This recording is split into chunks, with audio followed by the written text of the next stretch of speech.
ఇప్పుడు పవన్ కళ్యాణ్ గారు ఆయన కుటుంబ విషయం పక్కన పెడదాము. ఆయన ఒక లీడరా కాదా? అంతకుముందు చిరంజీవి పార్టీ పెట్టినప్పటి నుంచి ఉన్నాడు కదా పార్టీలో, కొత్తగా ఏం కాదు కదా. కాకపోతే ఏంటి, ఫుల్ టైమ్గా పనిచేయలేదు అప్పుడు. తర్వాత సరే జనసేన పెట్టుకున్నాడు. పెట్టుకున్న తర్వాత తను పోటీలోకి వచ్చాడు, గెలిచాడు. ఒక పోటీలో అన్నాక గెలుపుకోవటం సహజంగా జరుగుతుంటాయి. ఇప్పుడు మొన్న 21 సీట్లు తీసుకున్నాడు. 21 ఎలా గెలిచాడయ్యా? ఒకటి కూడా ఓడిపోలే కదా. దానికి మరి ఏమంటావు? ఇది రాజకీయంలో అనుభవం కంటే వ్యూహం ఇంపార్టెంట్ అయింది. ఇప్పుడు ప్రతి రాజకీయ పార్టీకి కూడా అనుభవం కంటే వ్యూహమే ఇంపార్టెంట్. ప్రజలకు ఎలా నచ్చ చెప్పాలి, ఓట్లు ఎలా వేయించుకోవాలి అని. ఈ వ్యూహంలో భాగంగా ఏమైనా ఫెయిల్ అయ్యాడు ఆయన. ఫెయిల్ అయితే 21 సీట్లు ఎలా వచ్చాయి కదా. మరి మరి అంటే క్యాండిడేట్ల సెలక్షన్ ఏమైనా రాంగ్ జరిగింటే ఒకడన్నా ఓడిపోయిండు కదా. అవును, అంటే 21 మంది సెలక్షన్ కరెక్ట్గానే ఉన్నది కదా. 21 మంది గెలిచారు కదా. మరి నువ్వు ఎలా మాట్లాడతావు తక్కువ ఎక్కువ అని? తను కూడా నేనేమి నిష్ణాతునని ఏం చెప్పలే, స్టడీ చేస్తున్నా అన్నాడు. డిపార్ట్మెంట్లో స్టడీ చేస్తున్నాడు. ఇప్పుడు కూడా ఆయన స్టడీ చేస్తున్నాడు డిపార్ట్మెంట్స్ని. ఇంకా ఆయన మంత్రి అయ్యి కూడా 9 నెలలు, అంతకుముందు ఎమ్మెల్యేగా కూడా లేడు. టైం పడుతుంది, పట్టనివ్వండి. నువ్వు అలా మాట్లాడినంత మాత్రాన ఆయనకు వచ్చే నష్టం ఏం లేదు, పరువు పోయేది ఏం లేదు. అక్కడ రాజకీయాల్లో అనేది నిష్ణాతులు అనేది అవుతారు. ఇప్పుడు ఎన్ని చెప్పినా కూడా జగన్మోహన్ రెడ్డి గారు గుర్తుపెట్టుకోవాల్సింది ఏమిటంటే, రాబోయే ఎన్నికల్లో ముఖ్యమంత్రి అభ్యర్థి పవన్ కళ్యాణే. రాసి పెట్టుకోయా, పవన్ కళ్యాణే రాబోయే ఎన్నికల్లో ముఖ్యమంత్రి అభ్యర్థి, నో డౌట్. ఓకే, అంటే పవన్ కళ్యాణ్ కూడా మాట్లాడేటప్పుడు కూడా ఆయనకి ఎందుకు మాట్లాడారంటే, ప్రెస్ మీట్లో ఒక జర్నలిస్ట్ కోట్ చేసినప్పుడు ఆయన ఏం మాట్లాడంటే, నాకు ఎంత పర్సంటేజ్ వచ్చింది, ప్రతిపక్ష హోదా కావాలి అంటే ఎక్కడైతే సాధ్యం పడదు జర్మనీకి వెళ్ళాలి అని చెప్పాడు. దీంట్లో కూడా ఆయన్ని నువ్వు ఓడిపోయావు, ఎమ్మెల్యేవి ఇట్లా కూడా మాట్లాడలేదు. దీన్ని ఎందుకంత అక్కసు పవన్ కళ్యాణ్? అంటే అధికారానికి దూరం చేశాడనా, లేకపోతే అంతకుముందు కూడా పర్సనల్ గా టార్గెట్ చేశారు. ఇప్పుడు కూడా పోసాన్ మీద కేసులు అవ్వచ్చు, మిగతాయి కూడా పవన్ కళ్యాణ్ పర్సనల్ గా టార్గెట్ చేసిన కేసులే.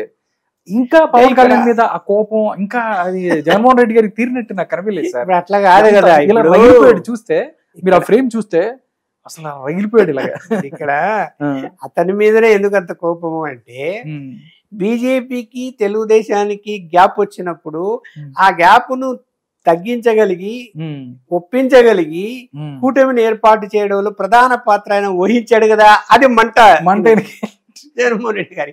పవన్ కళ్యాణ్ లేకుండా ఉంటే చంద్రబాబును నేను ఒక ఆట ఆడుకోండి కదా, బీజేపీ వాళ్ళు కలిసేవాళ్ళు కాదు కదా అని. ఇంతకుముందు బీజేపీ కలవలేదు కదా, అట్లా అయ్యేది కదా. అట్లయితే మళ్ళీ నేనే గెలిచింది కదా. ఇవాళ ఎన్ని చెప్పినా బీజేపీ నైతికంగా సపోర్టు ఉండటం వల్లనే కూటమి గెలిచింది. చంద్రబాబు నాయుడు గారి ఓట్లు ఉన్నాయి కాదన్ను, మంచి మెజారిటీ వచ్చింది కాదన్ను. కానీ యుద్ధంలో ఎవరు సైనికుడు లేకుండా, సైనికాధిపతి లేకుండా సైనికులు, సేనాని లేకుండా సైనికులు ఎలాగా కావాలి కదా. సేనానిలాగా బీజేపీ పనిచేసింది. అది అన్ని విధాలుగా కూడా జగన్మోహన్ రెడ్డి ఇబ్బంది పడ్డాడు. ఎన్నికల్లో చాలా విధాలుగా ఇబ్బంది పడ్డాడు.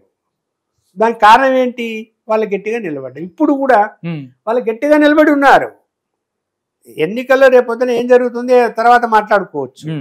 ఇవాళ ఆంధ్రప్రదేశ్ అభివృద్ధి చెందే విషయంలో బీజేపీ మీద ఎలాంటి మాట ఎవరు మాట్లాడకుండా మేము అన్ని చేస్తున్నామని అనిపించుకునే ప్రయత్నం చేస్తూ అన్ని చేస్తున్నారా చేయలేదా?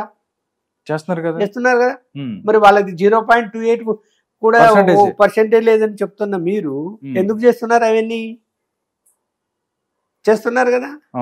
గతంలో తప్పు చేశారు, ఇప్పుడు ఆ తప్పు దిద్దుకుంటున్నారు. ఎస్, పార్టీలతో మనకు పని లేదు. రాష్ట్ర అభివృద్ధి అనేది కుంటుపడిన మాట వాస్తవం. అది మనం చేయకపోతే ప్రజలు క్షమించారు అని నిర్ణయించుకున్నారు. గెలుస్తామో ఓడతామో సర్వా సంగతి. ఏవైతే పెండింగ్ లో ఉన్నాయో అవన్నీ మనం చేద్దామని చేస్తున్నారు చిత్తశుద్ధితో, అంతే కదా. దానికి ఏదైనా మధ్యలో గ్యాప్ వచ్చినా, ఏదైనా ఇబ్బందికరమైన పరిస్థితులు వచ్చినా నేరుగా అపాయింట్మెంట్ తీసుకొని వెళ్ళి చొరవ తీసుకొని అలాగాది ఇలా అని చెప్తే పరిస్థితి పవన్ కళ్యాణ్కి ఇవాళ ఉంది. నేను మళ్ళీ చెప్తున్నా, చంద్రబాబు నాయుడు గారు అపాయింట్మెంట్ అడిగిన వెంటనే ప్రైమ్ మినిస్టర్ ఇవ్వకపోవచ్చాము, కానీ పవన్ కళ్యాణ్ అడగమని ఇస్తాడు, కూడా ఇస్తారు. ఎందుకంటే అతను వాళ్ళ దగ్గర మాట నిలుపుకున్నాడు, చెప్పాడు, చేశాడు. పార్టీలు, రాజకీయ పార్టీలు నాయకుల మధ్య ఎలా ఉంటది, కమిట్మెంట్, మోసం చేయకూడదు, వాళ్ళ దగ్గర ఒకటి చెప్పి తన పని నెరవేరిన తర్వాత ఇంకో పని చేయకూడదు, గమనిస్తూ ఉంటారు. ఎందుకు చంద్రబాబు నాయుడు విషయంలో జరిగింది కదా, అంతకుముందు కాంగ్రెస్ తో పొత్తు పెట్టుకున్నా కదా బీజేపీని వదిలేసి. అదే ఆయన బీజేపీని వదిలేకుండా కాంగ్రెస్ తో పొత్తు పెట్టుకోకుండా ఆ ఎన్నికల్లో 2019లో నడిచింటే జగన్మోహన్ రెడ్డి గెలిచా? ఎట్లా గెలుస్తాడు? లేదు, అనేక కారణాలు చెప్తాను నేను. గెలిచే అవకాశమే లేదు. పొత్తు ఉన్నింటే, కంటిన్యూ అయింటే వాళ్ళు ఎలా చేయాలనో అలా చేసిండ్రు.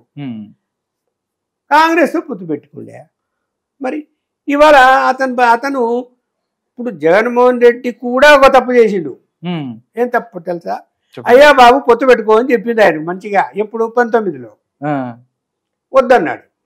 ముస్లిం ఓట్లు పోతాయి, క్రిస్టియన్స్ ఓట్లు పడతాయి, నాకు క్రిస్టియన్ ఓట్ల పర్సెంటేజ్ బాగుంది, బీజేపీతో పొత్తు పెట్టుకుంటే కనుక మనకి ఇబ్బంది వస్తుంది అని చెప్పి వాళ్ళు ఆహ్వానించినా కూడా తిరస్కరించినాడు ఆయన. ఓహో, అయితే బీజేపీ జగన్మోహన్ రెడ్డి 2019లో పిలిచారు. నేనే జగన్మోహన్ రెడ్డి గారి ఇంటికి వెళ్ళి ఆ విషయం అడిగాను ఇక్కడ హైదరాబాద్ లో. అంటే నాకు తెలియనట్టు అడిగాను, ఏమయ్యా బాబు బీజేపీ వాళ్ళు మిమ్మల్ని పిలిచారా, పొత్తు పెట్టుకుంటున్నావా లేదా ఏంటి అని అడిగాను ఇంటికి వెళ్ళి. అడిగితే లక్ష్మణ్ చెప్పు, నువ్వు పెట్టుకుంటే కొన్ని ఇబ్బందులు వస్తాయి కదా, ఇదే మాట చెప్పిండు. ఓట్ల మరి ముస్లిమ్స్ క్రిస్టియన్ ఓట్ల పరిస్థితి ఏం మనం ఏం సమాధానం చెప్తా నేను, ఎందుకు మనం గెలుస్తాం, ఎట్లయినా గెలిచినా కూడా నేనేం బీజేపీకి వ్యతిరేకిని కాను, నేను బీజేపీకి సపోర్ట్ గానే ఉంటానని చెప్పాడు చాలా ఓపెన్ గా. ఒక అర్ధగంట మాట్లాడింటి ఆ రోజు నేను అన్ని కేసుల గురించి కూడా మాట్లాడా. ఏమయ్యా నీ కేసుల సంగతి ఏంటి అని కూడా. ప్రస్తుతానికి వాటి సంగతి ఎందుకు అన్నాడు. అర్థం కాలే. అంటే అక్కడ అతనికి అప్పట్లో కాంగ్రెస్ తో పొత్తు పెట్టుకున్న సందర్భంలో ఈయన బీజేపీతో పొత్తు పెట్టుకొని ఉండింటే ఆయన అలా ఆలోచించకుండా ఇవాళ చంద్రబాబు నాయుడు గారు వచ్చారా, ఆ నాయుడు గారు వచ్చి గెలిచేవారా? అవును, కంటిన్యూ అయ్యేది కదా, ఉండేవాడు కదా, కంటిన్యూ అయ్యేది కదా. సరే కేసుల సంగతి ఓకే, కేసులు విచారణ జరిగితే అందులో ఆధారాలు దొరికితే శిక్ష పడుతుంది, జైలుకు పోతారనేది అది మనమేం చెప్పలేము. కేంద్రం చేతిలో కూడా ఎవరి చేతిలో ఉండదు, కోర్టు చేతిలో ఉంటది. కోర్టులో కూడా ఆధారాలు కావాలి. కోర్టుకు ఆధారాలు దొరికితే శిక్ష వేసి, జడ్జి ఆధారాలు దొరికినా కూడా నేను శిక్ష వేయనట్టడా, వాయిదాలు వేస్తాడేమో కానీ శిక్ష వేయని అనలేడు కదా. ఎప్పటికైనా వేయాలి కదా. ఎప్పుడైనా ఈ జడ్జి కానీ ఇంకొక జడ్జి వచ్చినా కూడా వేయాలా, ఇంకొక జడ్జి వచ్చినా వేయాలా. అక్కడ ఆధారాలు ఉన్నప్పుడు ఉన్నాయని చెప్తున్నారు, లేవని వాళ్ళు చెప్పుకుంటున్నారు వైఎస్ఆర్సీపీ వాళ్ళు. చూద్దాం అది ఏం జరుగుతుందో.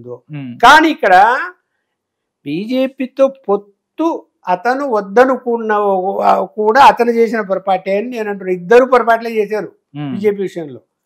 ఇప్పుడైనా పవన్ కళ్యాణ్ ఒక మంచి మాట అన్నాడు, మేము 15 సంవత్సరాలైనా మా కూటమి ఉంటది అన్నాడు.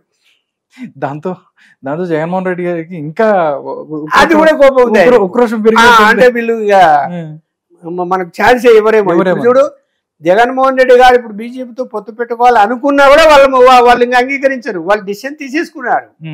ప్రయాణం అన్నది తెలుగుదేశం జనతోనే ఉండాలి, ఇంకా మళ్ళీ మారేది ఏమి ఉండదు నెక్స్ట్ ఎలక్షన్స్ లో అని అయిపోయింది.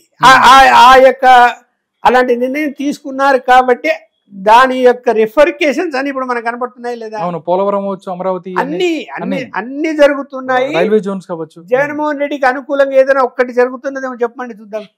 అన్ని వ్యతిరేకంగా ఊరికే అనుమానపడొచ్చేమో గానీ లేదు ఇంకా ఆయనకు బీజేపీతో సంబంధాలు ఉన్నాయి, అది ఇట్లా ఇది ఇట్లా అని. సార్ అంతే, ఇంకా బీజేపీతో సంబంధాలు ఉంటే విజయసాయి రెడ్డి ఎక్కడి నుంచి వెళ్ళిపోయాడు? అదే చెప్తున్నా, వీళ్ళందరూ ఇక్కడే ఉండేవాళ్ళు. ఇప్పుడు ఇక్కడ అలా అనుమానపడొచ్చేమో కానీ నాకున్న పక్కా సమాచారం మేరకు వాళ్ళు జగన్మోహన్ రెడ్డి గారికి ఎలాంటి పరోక్షంగా గాని ప్రత్యక్షంగా గాని ఎలాంటి మద్దతు ఇవ్వటం లేదు. బీజేపీ కేంద్ర బీజేపీ నాయకత్వం, రాష్ట్ర కథ వదిలిపెట్టు, కేంద్ర కథ చెప్తున్నాను.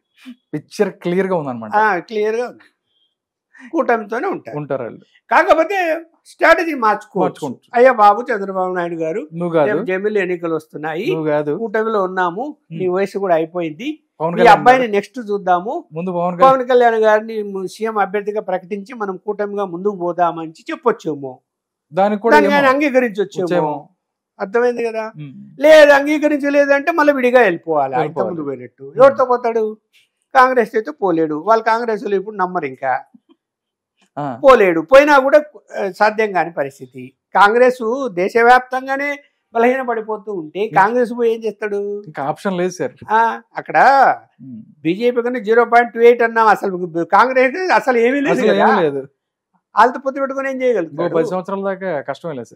జరిగే పని కాదు అది. అది ఏమన్నా దేశ రాజకీయాల్లో పెద్ద పెనమార్పులు వచ్చి కాంగ్రెస్ బలపడాల్సిందే తప్ప నేనైతే కాంగ్రెస్ పార్టీ అంతరించిపోతుందని చెప్పను. ఎందుకంటే దేశ రాజకీయాల్లో 2 పార్టీలు ఉండేది, బీజేపీ, కాంగ్రెస్. ఆల్టర్నేట్ చూస్తారు కదా జనము. అవును. ఇప్పుడు దేశవ్యాప్తంగా అసంతృప్తి వచ్చింది అనుకోండి ప్రజల మధ్యలో బీజేపీ ప్రభుత్వం మీద, చూస్తారు కదా. చూసినప్పుడు చెప్పలేము, దేశవ్యాప్తంగా ఓట్లు పడవచ్చు. ఇప్పుడు ఇందిరాగాంధీ జైలు పోయిన తర్వాత ఆమెకి ఎన్ని సీట్లు వచ్చి 400 దాటిపోయి కదా. అప్పుడు సింపతి వచ్చి అట్లా ఆ పరిణామాలు వస్తాయని ఎవరు ఊహించలేదు కదా. ఇప్పుడు కూడా అలాంటి పరిణామాలు ఏమైనా వస్తే తప్ప, అంటే బీజేపీ అంత వ్యతిరేకత వస్తే తప్ప కాంగ్రెస్ పుట్టగతులు ఉండవు. ఇది ఇలాగే కుంటుకుంటూ నడుస్తుంటుంది.